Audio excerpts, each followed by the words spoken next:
Hello दोस्तों, आज मैं आपको बताने जा रही हूँ माँ दुर्गा के 9 स्वरूपों के बारे में।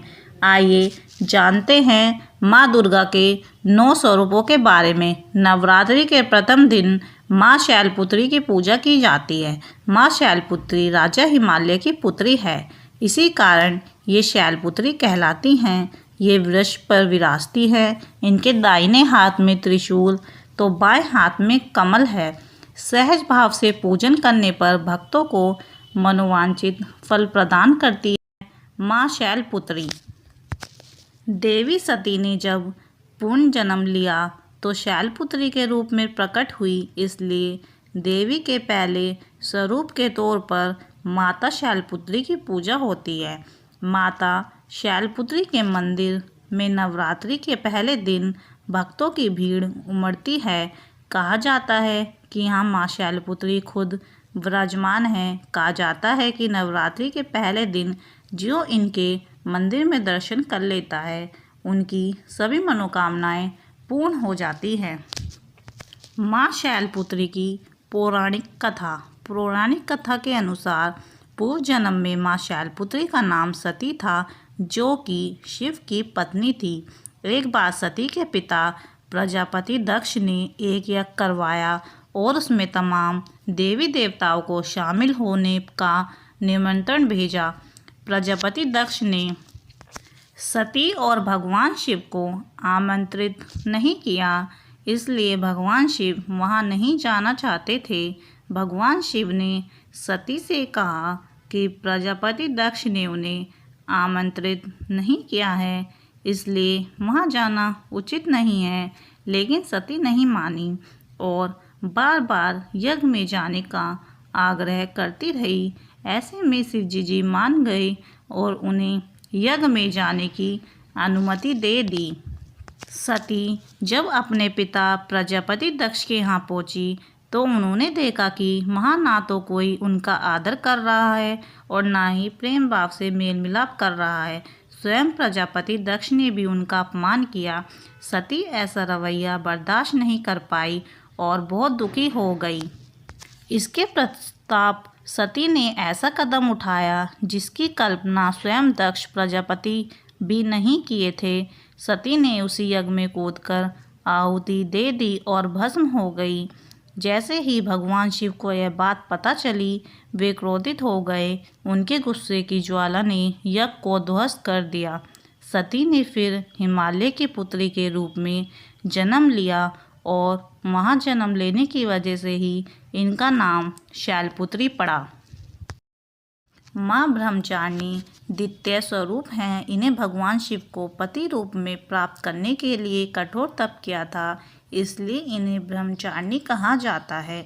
इनके बाएं हाथ में कमंडल सुशोभित है और दाहिने हाथ में माला धारण करती हैं। इनकी उपासना से तप, त्याग, वैराग्य, सदाचार और संयम की भावना जागृत होती है। तप का आचरण करने वाली देवी है माँ ब्रह्मचारिणी।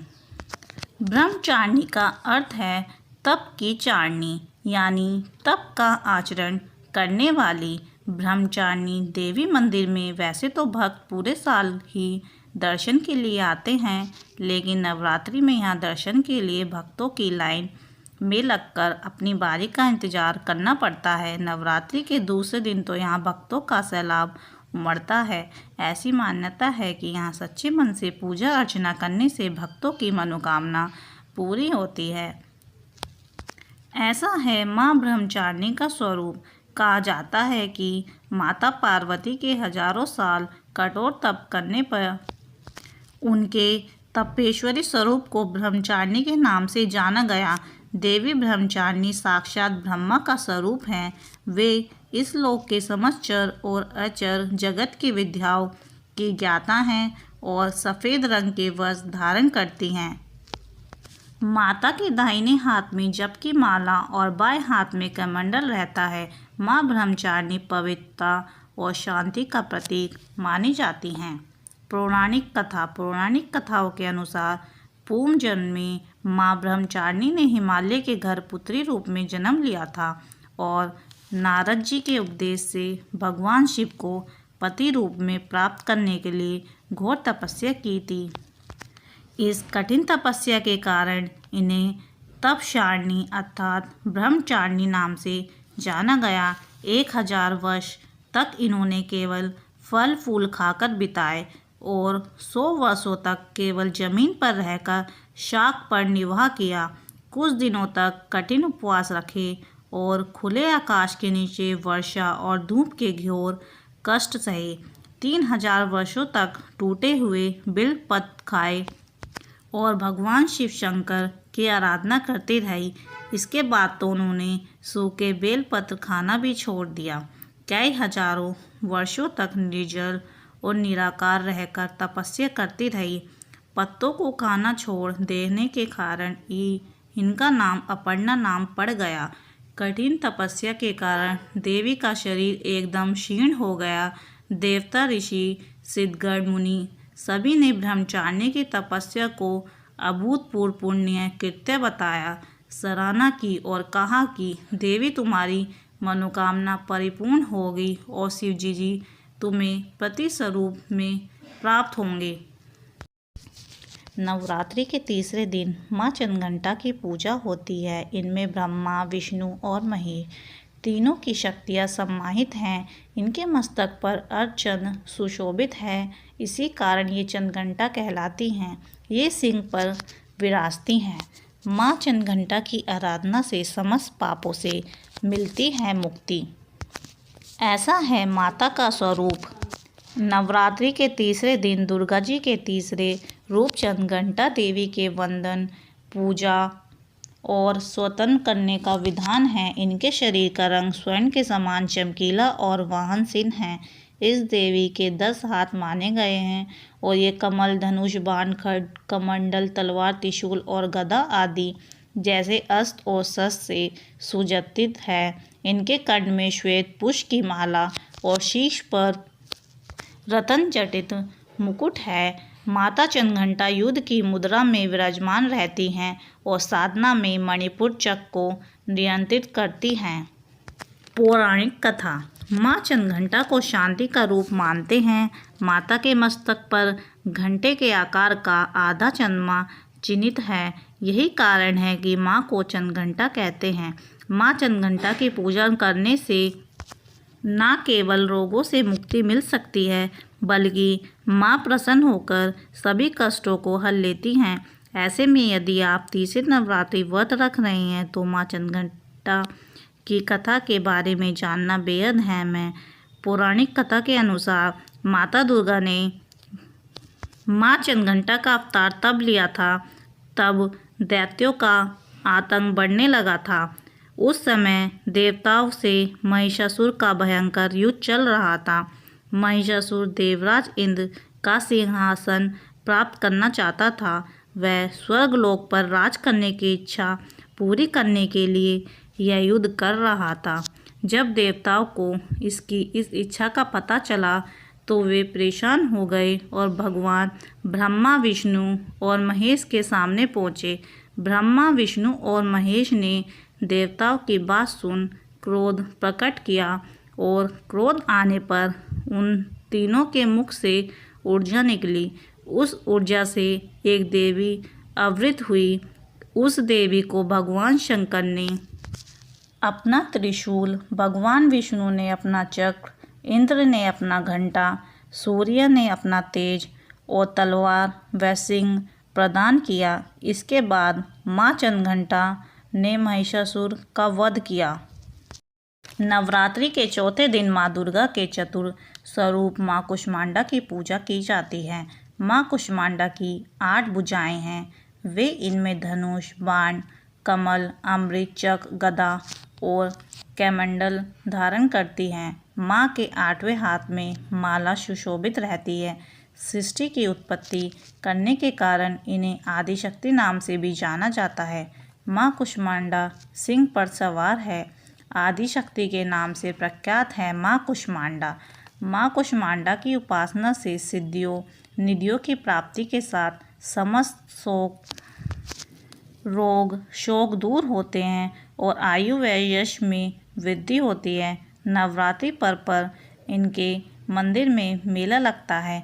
चतुर्थी तिथि पर हजारों भक्त माता के दर्शन करने आते हैं।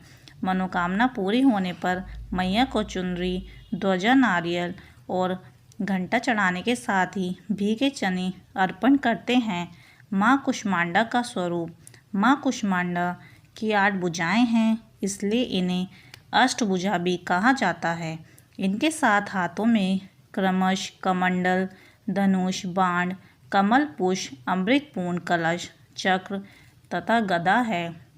वही 8वें हाथ में सभी सिद्धियों और निधियों को देने वाली जपमाला है। माँ कुष्मांडा को कुम्हड़े की बलि अति प्रिय है और संस्कृत में कुम्हड़े को कुष्मांडा कहते हैं, इसलिए माँ दुर्गा के इस रूप को कुष्मांडा कहा जाता है। माँ का यह स्वरूप आदिशक्ति से भरपूर है। माता का निवास सूर्यलोक में बताया गया है। वहाँ निवास करने की क्षमता एवं शक्ति केवल माँ में ही है। माँ के स्वरूप में ही हमें वही चमक, क्रांति और तेज देदीप्यमान होता है। माँ का यह स्वरूप धैर्य की पूर्णता को भी बताता है। माँ को प्राण शक्ति और बुद्धि की प्रदाता भी कहा गया है। यह सृष्टि परमात्मा की शक्ति से ही चलायमान है। बीज से ही वृक्ष बनता है और अंडे से ही जीव जन्म लेता है। सृष्टि के मूल में ही समस्त ओम ही विद्यमान है, जो उस परम शक्ति का सूक्ष्म रूप दिखाई देता है। पौराणिक कथाओं के अनुसार जब सृष्टि की रचना नहीं हुई थी, तब चारों ओर अंधकार छाया हुआ था। तब माँ कुष्मांडा ने अपनी मंद हंसी से सृष्टि की रचना की, इसलिए इन्हें सृष्टि की आदि शक्ति भी कहा जाता है। मंद हंसी के द्वारा ब्रह्मांड को उत्पन्न करने के कारण ही इनका नाम कुष्मांडा पड़ा। माँ कुष्मांडा के पास इतनी शक्ति है कि वह सूर्य के भी घेरे में रह सकती है। इनका वास सूर्यमंडल के भीतर है। केवल माँ कुष्मांडा में ही सूर्यलोक के भीतर रहने की क्षमता है और इन्हीं के तेज से 10 दिशाएं आलोकित हैं। कहा जाता है कि इन्हीं के तेज से ब्रह्मांड की सभी वस्तु और प्राणियों में तेज व्याप्त है। सच्चे मन से देवी कुष्मांडा की पूजा करने पर देवी का आशीर्वाद प्राप्त होता है। स्वरूप माँ कुष्मांडा की पूजा की जाती है। माँ कुष्मांडा की 8 भुजाएं हैं। वे इनमें धनुष, बाण, कमल, अमृत, चक्र, गदा और कमंडल धारण करती हैं। माँ के 8वें हाथ में माला सुशोभित रहती है। सृष्टि की उत्पत्ति करने के कारण इन्हें आदिशक्ति नाम से भी जाना जाता है। माँ कुष्मांडा सिंह पर सवार है। आदिशक्ति के नाम से प्रख्यात है माँ कुष्मांडा। माँ कुष्मांडा की उपासना से सिद्धियों, निधियों की प्राप्ति के साथ समस्त रोग, शोक दूर होते हैं और आयु व यश में वृद्धि होती है। नवरात्रि पर्व पर इनके मंदिर में मेला लगता है। चतुर्थी तिथि पर हजारों भक्त माता के दर्शन करने आते हैं। मनोकामना पूरी होने पर मैया को चुनरी, ध्वजा, नारियल और घंटा चढ़ाने के साथ ही भीगे चने अर्पण करते हैं। माँ कुष्मांडा का स्वरूप। माँ कुष्मांडा की 8 भुजाएं हैं, इसलिए इन्हें अष्टभुजा भी कहा जाता है। इनके 7 हाथों में क्रमश, कमंडल, धनुष, बाण, कमल पुष्प, अमृतपूर्ण कलश, चक्र तथा गदा है। वही 8वें हाथ में सभी सिद्धियों और निधियों को देने वाली जपमाला है। माँ कुष्मांडा को कुम्हड़े की बलि अति प्रिय है और संस्कृत में कुम्हड़े को कुष्मांडा कहते हैं, इसलिए माँ दुर्गा के इस रूप को कुष्मांडा कहा जाता है। माँ का यह स्वरूप आदिशक्ति से भरपूर है। माता का निवास सूर्यलोक में बताया गया है। वहाँ निवास करने की क्षमता एवं शक्ति केवल माँ में ही है। माँ के स्वरूप में ही हमें वही चमक, क्रांति और तेज देदीप्यमान होता है। माँ का यह स्वरूप धैर्य की पूर्णता को भी बताता है। माँ को प्राण शक्ति और बुद्धि की प्रदाता भी कहा गया है। यह सृष्टि परमात्मा की शक्ति से ही चलायमान है। बीज से ही वृक्ष बनता है और अंडे से ही जीव जन्म लेता है। सृष्टि के मूल में ही समस्त ओम ही विद्यमान है, जो उस परम शक्ति का सूक्ष्म रूप दिखाई देता है। पौराणिक कथाओं के अनुसार जब सृष्टि की रचना नहीं हुई थी, तब चारों ओर अंधकार छाया हुआ था। तब माँ कुष्मांडा ने अपनी मंद हंसी से सृष्टि की रचना की, इसलिए इन्हें सृष्टि की आदि शक्ति भी कहा जाता है। मंद हंसी के द्वारा ब्रह्मांड को उत्पन्न करने के कारण ही इनका नाम कुष्मांडा पड़ा। माँ कुष्मांडा के पास इतनी शक्ति है कि वह सूर्य के भी घेरे में रह सकती है। इनका वास सूर्यमंडल के भीतर है। केवल माँ कुष्मांडा में ही सूर्यलोक के भीतर रहने की क्षमता है और इन्हीं के तेज से 10 दिशाएं आलोकित हैं। कहा जाता है कि इन्हीं के तेज से ब्रह्मांड की सभी वस्तु और प्राणियों में तेज व्याप्त है। सच्चे मन से देवी कुष्मांडा की पूजा करने पर देवी का आशीर्वाद प्राप्त होता है। नवरात्रि के 5वें दिन माँ दुर्गा के पंचम स्वरूप स्कंदमाता की पूजा की जाती है। ये अपनी गोद में कुमार कार्तिकों को लिए हुए हैं। कार्तिकेय का एक नाम स्कंद है, इसी कारण ये स्कंद माता कहलाती हैं। ये कमल के आसन पर विराजती हैं और इनका वाहन सिंह है। मोक्ष का द्वार खोलने वाली देवी है माँ स्कंद माता। माँ अपने भक्तों की समस्त इच्छाओं को पूर्ण करती हैं। नवरात्रि में पूरे दिन देवी का मंदिर खुला रहता है। बताया जाता है कि जिन्हें संतान सुख नहीं होता, स्कंदमाता के दर्शन और पूजन से उनकी मनोकामना पूरी होती है। यह भी कहा जाता है कि बच्चों और युवाओं की शिक्षा में आने वाली बाधाओं को भी माता रानी दूर करती हैं। माँ स्कंदमाता का स्वरूप मन को मोह लेने वाला है। इनकी 4 भुजाएं हैं, जिससे वो 2 हाथों में कमल का फूल थामे दिखती हैं। एक हाथ में स्कंजी बाल रूप में बैठे हैं और दूसरे से माता तीर को संभाले हैं। माँ स्कंदमाता कमल के आसन पर विराजमान रहती हैं, इसलिए इन्हें प्रहसना देवी के नाम से भी जाना जाता है। माँ का वाहन सिंह है। शेर पर सवार होकर माता दुर्गा अपने 5वें स्वरूप स्कंदमाता के रूप में भक्तजनों के कल्याण के लिए सदैव तत्पर रहती हैं। पौराणिक कथा। नवरात्रि के 5वें दिन स्कंदमाता की आराधना की जाती है। स्कंदमाता कार्तिकेय और गणेश जी की माँ हैं। तारकासुर का वध करने के लिए देवी पार्वती और शंकर जी ने विवाह किया था। उनके कार्तिकेय उत्पन्न हुए और तारकासुर का अंत हुआ। पार्वती जी का ही स्वरूप है स्कंदमाता। स्कंदमाता पार्वती जी का ही स्वरूप है। भगवान शंकर और पार्वती के मांगलिक मिलन को सनातन संस्कृति में परिणय परंपरा का प्रारंभ माना जाता है। कन्यादान, गर्भधारण, इन सभी की उत्पत्ति शिव पार्वती प्रसूंग परमात्म हुई। आदि शक्ति जगदम्बा ने अपने इस चरित्र के माध्यम से पुत्र की व्याख्या की है। पुत्र वह जो आज्ञाकारी हो। गणेश जी उनके मानस पुत्र थे, लेकिन आज्ञाकारी होने के कारण वह देवताओं में अग्रणी रहे। नवरात्रि में छठे दिन माँ दुर्गा के षष्ठम स्वरूप माँ कात्यायनी की पूजा की जाती है। उन्होंने कात्यायनी ऋषि तपस्या से प्रसन्न होकर उनके घर पुत्री रूप में जन्म लिया था और ऋषि कात्यायन ने ही सर्वप्रथम इनका पूजन किया था। इसी कारण इनका नाम कात्यायनी पड़ा। माँ कात्यायनी के पूजन से मिलती है शक्ति। माँ कात्यायनी की 4 भुजाएं हैं। दाहिनी तरफ का ओम पर वाला हाथ अभयु मुद्रा में रहता है, तो वही नीचे वाला हाथ वर मुद्रा में है।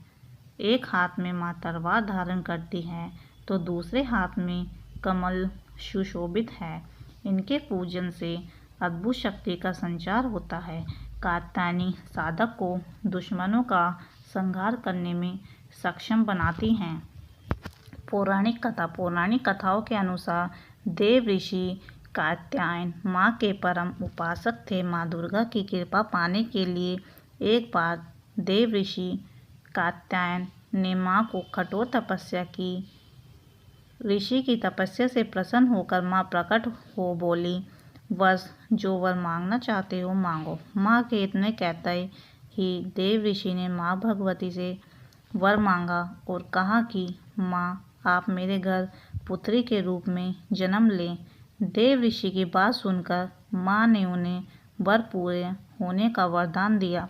फिर माँ दुर्गा ने देव ऋषि कात्यायन के घर पुत्री के रूप में जन्म लिया। पौराणिक कथाओं के अनुसार गोपियों ने भी माता के इस रूप की उपासना की थी। ऐसा कहा जाता है कि माँ कात्यायनी सर्व अलंकार से सुसज्जित और पापात्माओं से परिवार की सुरक्षा करती है।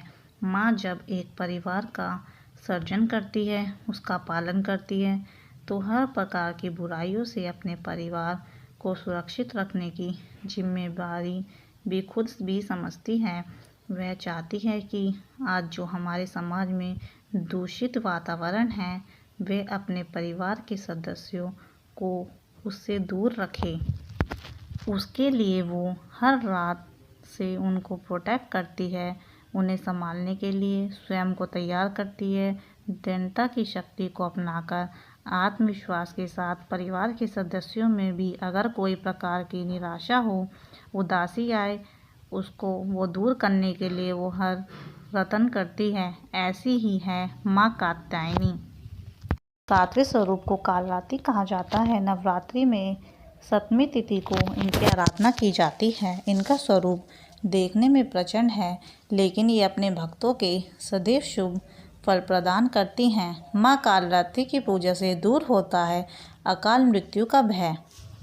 माँ कालरात्रि की पूजा करने से भक्त सभी तरह के भय से दूर हो जाते हैं। इनका वाहन गर्दभ अर्थात गदा है। इनकी पूजा अर्चना करने से सभी पापों से मुक्ति मिलती है, व दुश्मनों का नाश होता है, तेज बढ़ता है। नवरात्रि के दिनों में माता के दर्शन करने के लिए सुबह से ही इनके मंदिर में भक्तों का तांता लग जाता है। मान्यता है कि माता के सतम स्वरूप की पूजा करने से काल का नाश होता है। माँ के इस स्वरूप को वीरता और साहस का प्रतीक माना जाता है। तथा पौराणिक कथाओं के अनुसार रक्तबीज नाम का एक राक्षस था। मनुष्य के साथ देवता बीज से परेशान थे।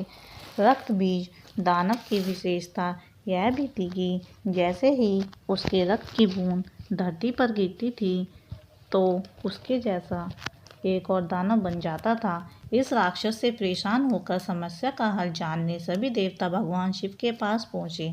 भगवान शिव को ज्ञात था कि इस दानव का अंत माता पार्वती कर सकती हैं। भगवान शिव ने माता से अनुरोध किया। इसके बाद माँ पार्वती ने स्वयं शक्ति व तेज से माँ कालरात्रि को उत्पन्न किया। इसके बाद जब माँ दुर्गा ने दैत्य रक्त बीज का अंत किया, तो उसके शरीर से निकलने वाले रक्त को माँ कालरात्रि ने जमीन पर गिरने से पहले ही अपने मुख में भर लिया। इस रूप में माँ पार्वती कालरात्रि कहलाई। माँ दुर्गा के 8वें स्वरूप को महागौरी कहा जाता है। दुर्गा अष्टमी के दिन माँ महागौरी की पूजा की जाती है। इनकी 4 भुजाएं हैं। दाहिनी ओर का ऊपर वाला हाथ अभय मुद्रा में रहता है, तो वहीं नीचे वाला हाथ में माँ त्रिशूल धारण करती हैं। बाईं ओर के ऊपर वाले हाथ में डमरू रहता है, तो नीचे वाला हाथ वर मुद्रा में रहता है। अपने हर भक्त का कल्याण करती हैं माँ महागौरी। महागौरी का पूजन करने से समस्त पापों का क्षय होकर चेहरे की क्रांति बढ़ती है और वह शत्रु समाप्त होते हैं। माँ महागौरी के वस्त्र सफ़ेद रंग के हैं और सभी आभूषण भी श्वेत हैं। इनका वाहन वृषभ अर्थात बैल है। ऐसा है माता का स्वरूप। सांस्कृतिक रूप में इनका स्वरूप बहुत ही उज्ज्वल, कोमल, श्वेत वर्ण और श्वेत वस्त्रधारी है। देवी महागौरी को गायन संगीत प्रिय है और वह सफ़ेद वृषभ यानी बैल पर सवार है। का दाहिना हाथ अभय मुद्रा लिए हुए है और नीचे वाले हाथ में शक्ति का प्रतीक त्रिशूल है। वहीं बाएं वाले हाथ में शिव का प्रतीक डमरू और नीचे वाला हाथ भी भक्तों को अभय दे रहा है।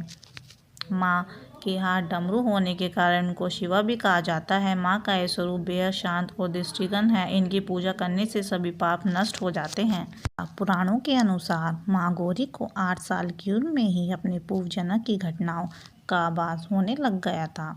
उन्होंने इस उम्र से ही भगवान शिव को अपना पति मान लिया था और शिव को पति रूप में पाने के लिए तपस्या भी शुरू कर दी थी। देवी पार्वती अपनी तपस्या के दौरान केवल कंदमूल, फल और पत्तों का आहार करती थी। बाद में माता केवल वायु पीकर ही तप करना आरंभ कर दिया था।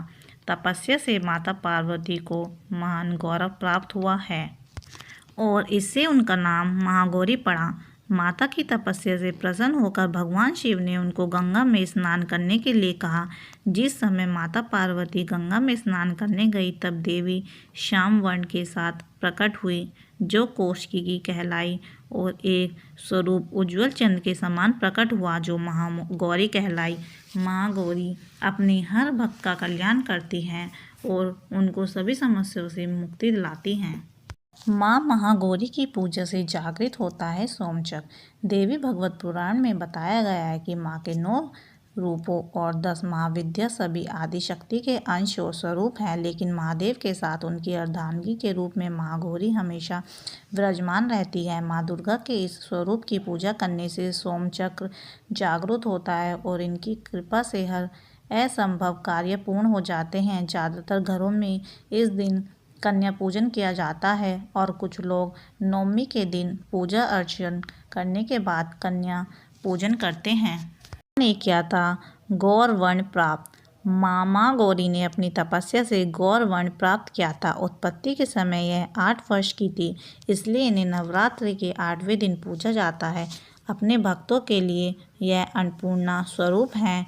यह धन, वैभव और सुख शांति की अतिशासी देवी हैं।